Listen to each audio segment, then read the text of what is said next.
Broadcasting from the business capital of the world, this is the Podcast Business News Network. Welcome back, everybody. It is one of those things that many of us don't think about. We don't talk about it until we're presented with the cost of it, and that is the cost of aging. Many expenses involved, almost to the point where you can't even plan for the future, but you really should. We're going to talk about that today. And she is the woman behind a center that's basically a gateway for health, beauty, wellness, and aging services. It's a wonderful facility in New Mexico, the Center for Ageless Living. And she's the founder. Suzette Lindemuth joins us again here on the program. How are you doing today? I'm doing great. I hope everybody else is too. This is one of those topics that people don't really talk about. Planning for the future, planning as you get older, and making it so it's affordable to grow old. Honestly, I don't even know where to start on this today. Well, I think it's one of those topics like death. Money is just something that's hard to talk about. And costs obviously have gone up substantially. And when you talk about, can you really afford to grow old? And I would have to say, no. If you think that growing old means becoming needy and dependent and needing care, I think you really need to step back and say, what can I do today to stay healthy, not only physically, mentally, and spiritually, but financially? And I think those are all challenges that we face.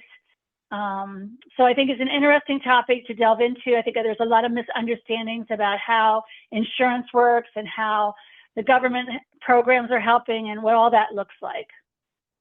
It is almost to the point where I venture to say that you might even need to hire somebody to help you figure this all out.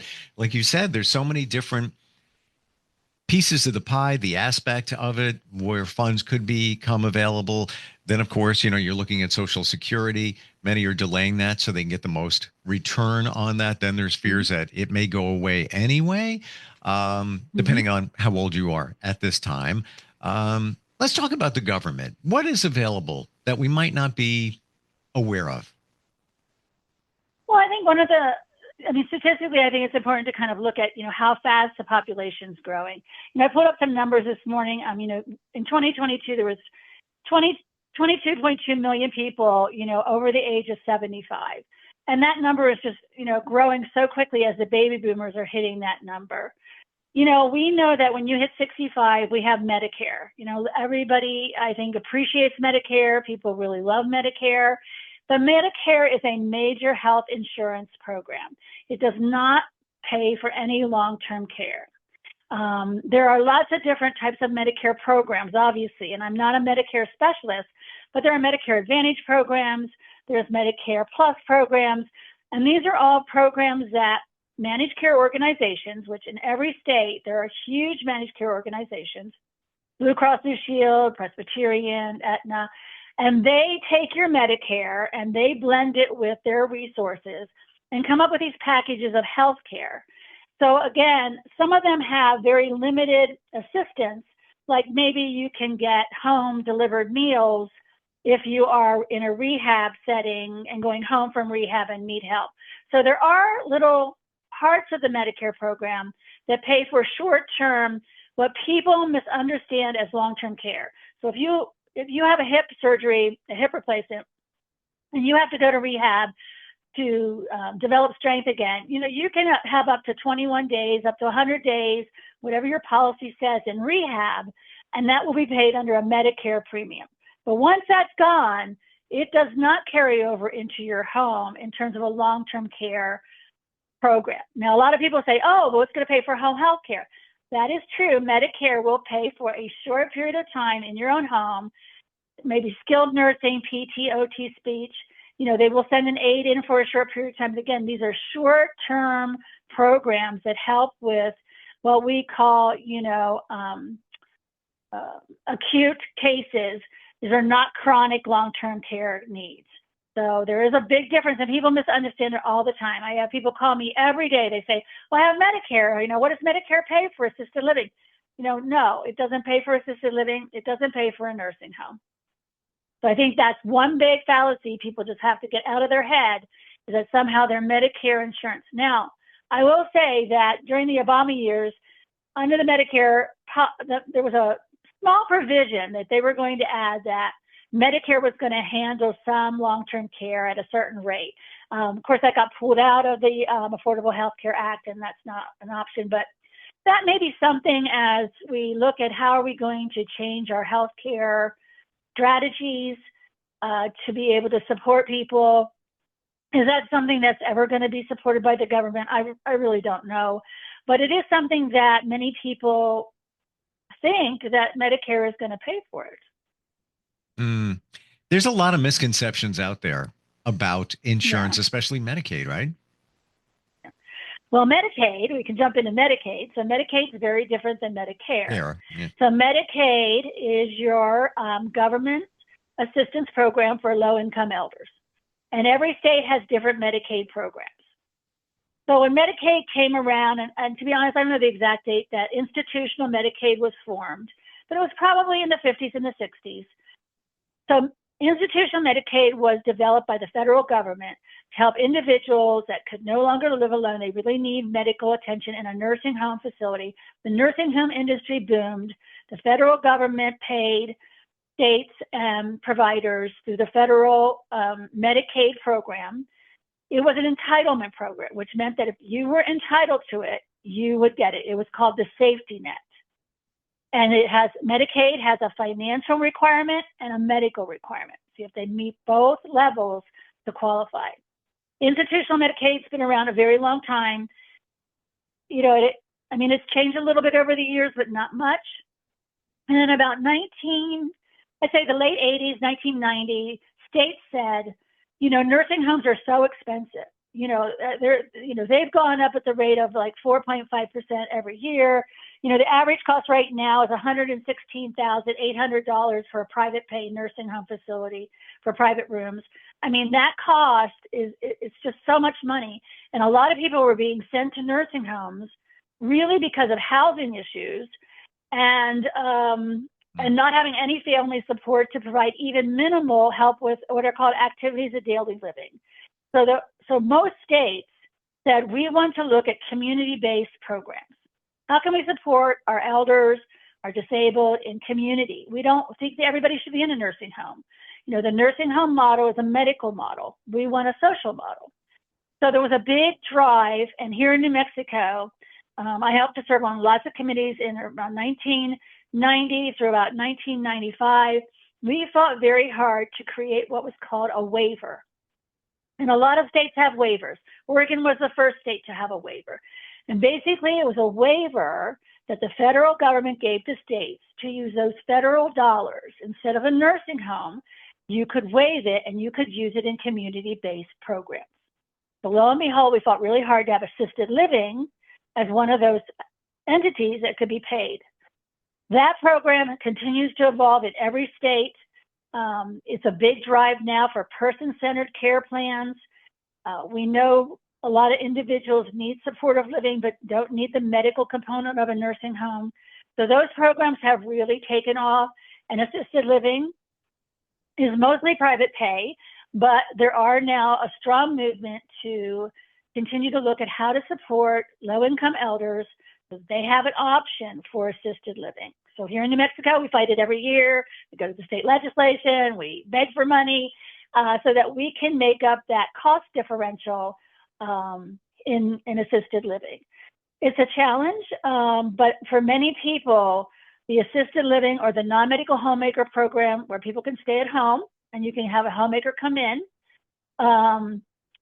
is really a really good alternative. Interestingly, the cost right now for assisted living versus non-medical homemaker coming into your home for maybe 4 hours a day is almost the same. It's about $68,000.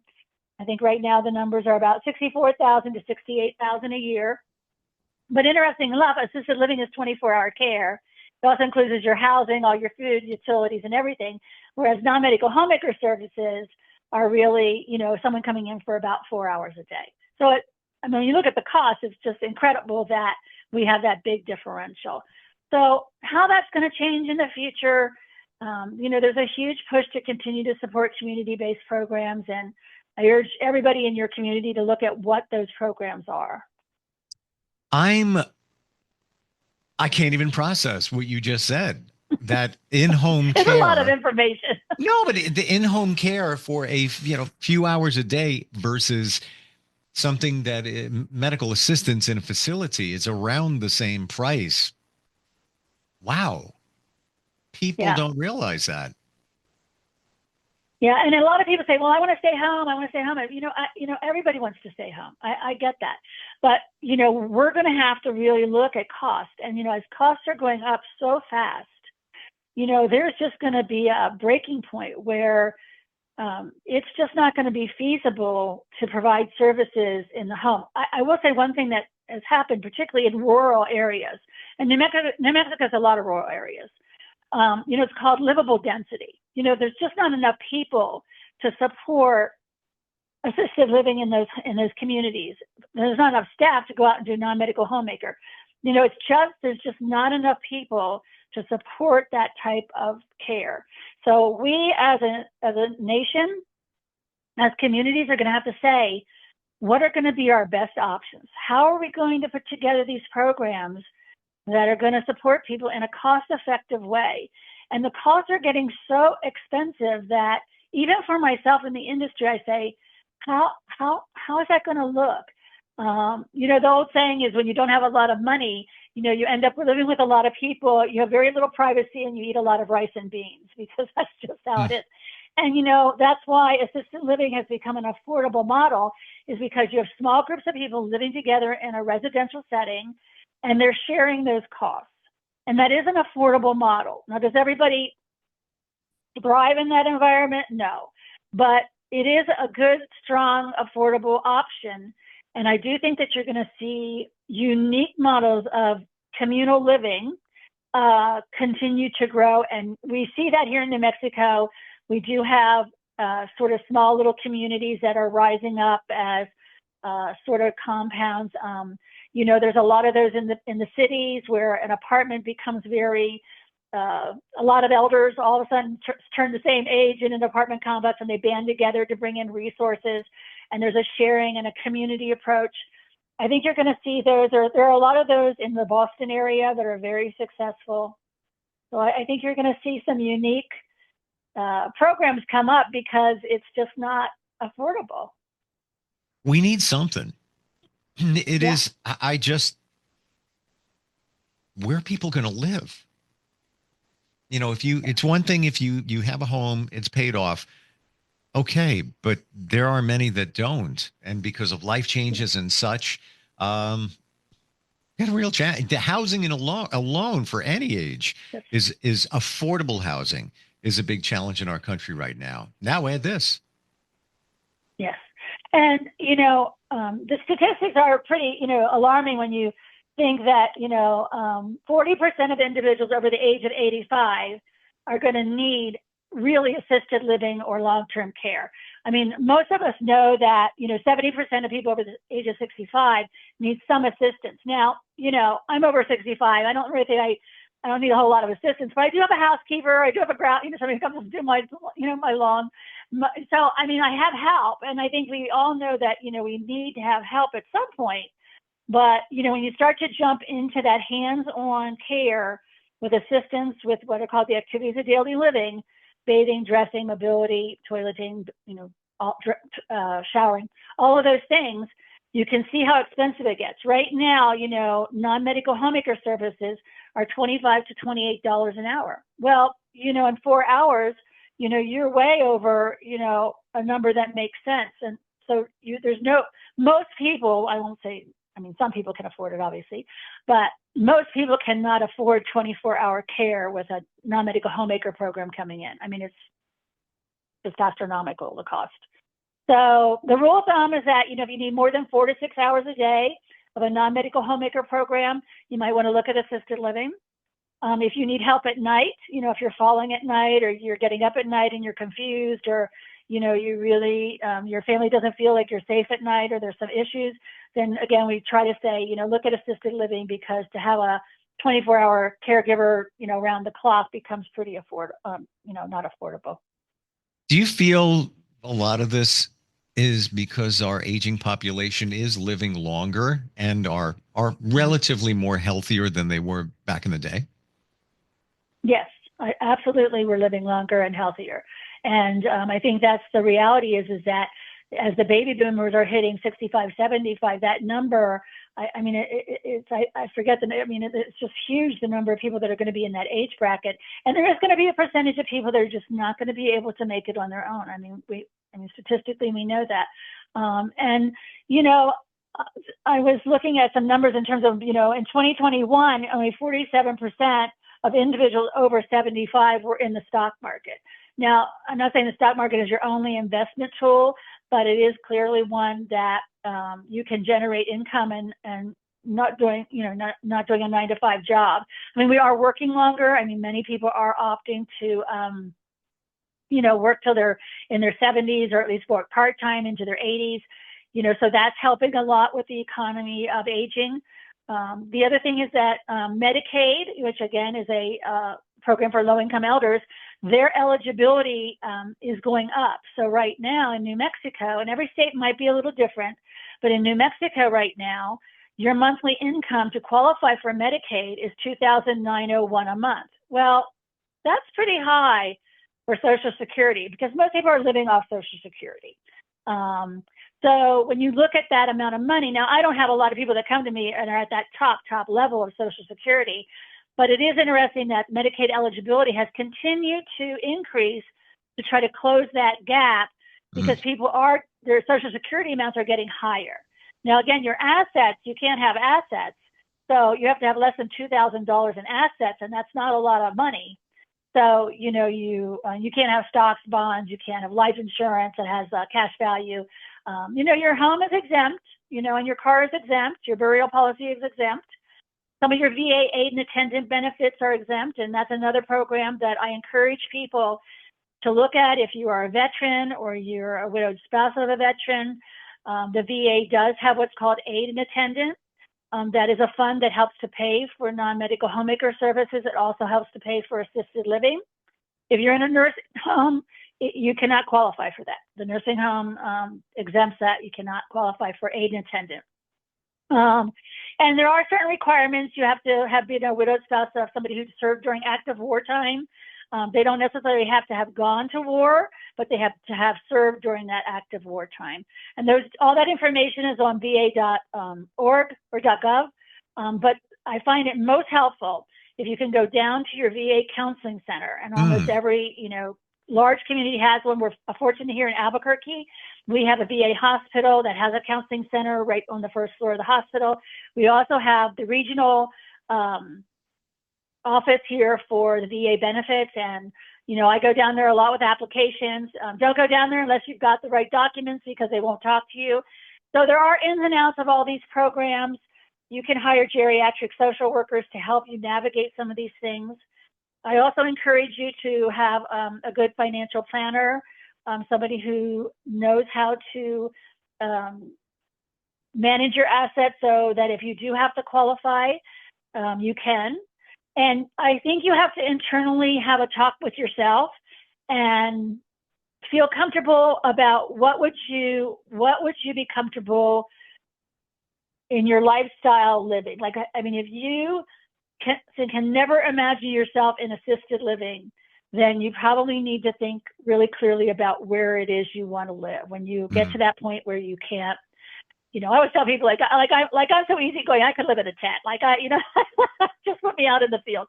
I mean, you know, you just have to have that ability to adapt. And some people just simply cannot. You know, if you're a high-rise person, you know, you don't ever want to be in a ranch-style house. These are things you have to kind of really analyze and then look at the cost of that. I mean, if you know assisted living is going to cost, I mean, right now it's costing about $70,000 a year, and you have so much money in a savings account, how long would it take you to go through that with your monthly income coming in? You know, when do you need to say, okay, I would have to apply for government benefits?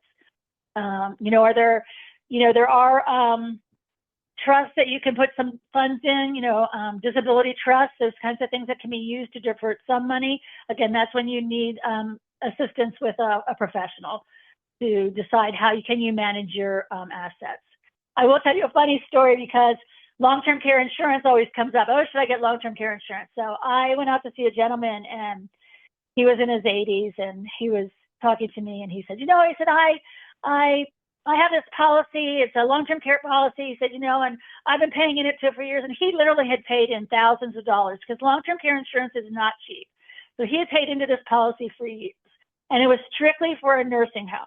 So he says to me, I would rather be dead than go to a nursing home. I said, well, it's interesting that you have paid all this money into a policy that you're now telling me you'd rather be dead than try to use. So I encouraged him to call the insurance company and see if there were updates to that policy, because over the years, long-term care insurance policies have updated to include assisted living and non-medical. And so you rarely see long-term care policies that are just nursing homes, but the old policies were just that. They only paid for one level of care. Now they're very different. And so, but, don't get stuck into that, dilemma where you're paying for something and then you go, I'd rather be dead. I'm like, oh, okay. Well, it doesn't help to invest in something. There are annuities and life insurance annuities. Those are good plans, but earmark money, know where that money is that you're going to need for long-term care, and earmark that somehow in your planning so that you know what you're working with.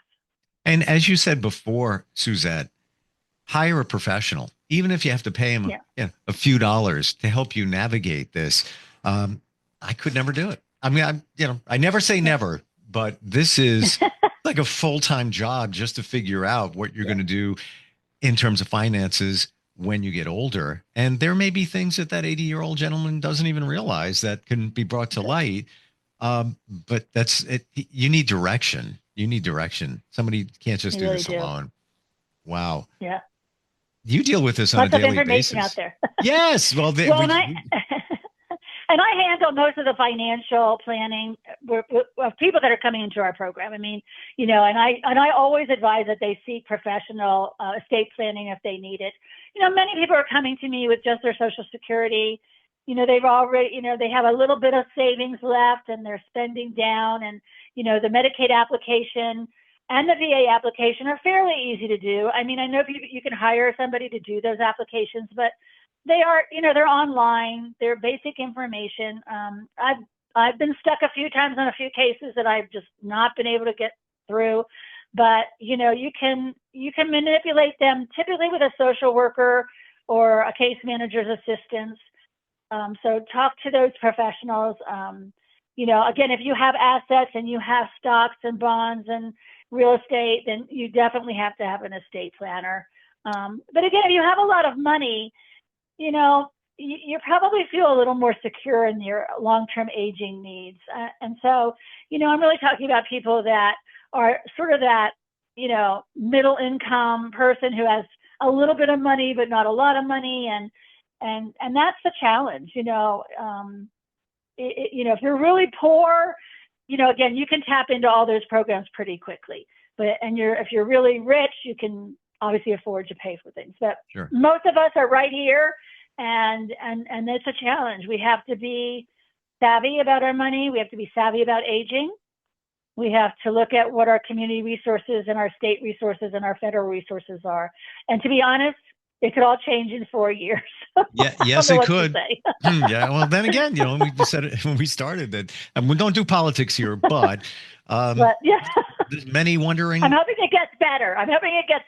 Yeah, I don't care who does it. Make it better. That's right. That's exactly right. Just do the right thing for all. That's it. So much to navigate. Thank you for breaking down a great portion of this.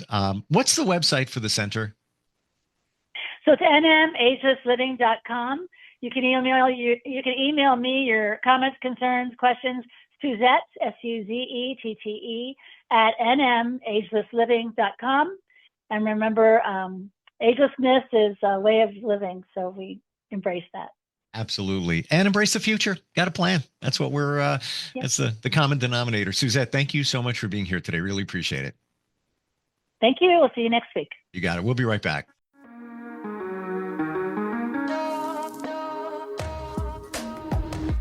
Broadcasting from the business capital of the world, this is the Podcast Business News Network.